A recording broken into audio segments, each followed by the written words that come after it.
কাফেলা বাংলাদেশ ইসলামী ছাত্র শিবির সহ আপামর ছাত্র জনতা যে দুর্বার আন্দোলন গড়ে তুলেছিল, সেই আন্দোলনের ফলাফল ছিল হাসিনার পলায়ন।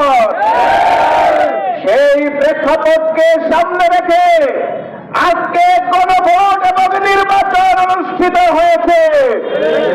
সেই নির্বাচন আমাদের এই জাতির সত্তার মাঝে নতুন বাংলাদেশ গড়ার আকাঙ্ক্ষা তৈরি করে দিয়েছে। কিন্তু দুঃখজনক হলেও সত্য, বিএনপি আজ সরকার গঠন করে গণভোটের 70% ভোটকে তারা ভুলে গিয়েছে।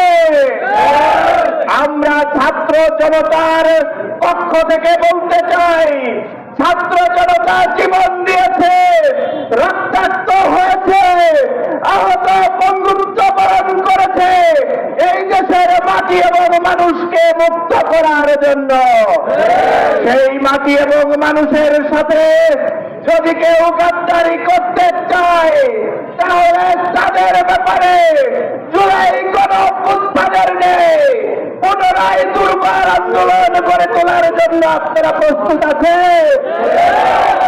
আমরা শুনছি সরকারের মন্ত্রী এমপিরা বলে তারা জুলাই গণঅভ্যুত্থান, জুলাই সনদ অক্ষরে অক্ষরে বাস্তবায়ন করবে, কিন্তু অধ্যাদেশ বাতিল করে দিয়ে স্থায়ী কমিটি গঠন করে বিল সংসদে এনে ইচ্ছা মতো বাস্তবায়ন করে কিসের প্রমাণ দিচ্ছে তারা?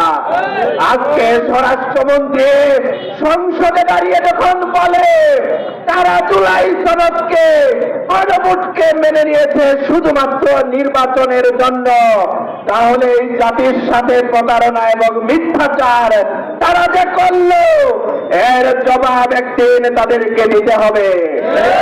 আজকে শহীদের রক্তের সাথে বেইমানি করে বিএনপি যে উদ্যোগ নিচ্ছে, আমরা তাদেরকে হুঁশিয়ার করে বলে দিতে চাই, অবিলম্বে গণভোট এবং জুলাই সনদ বাস্তবায়ন করুন, অন্যথা ছাত্র জনতা আপনাদেরকে ক্ষমা করবে না।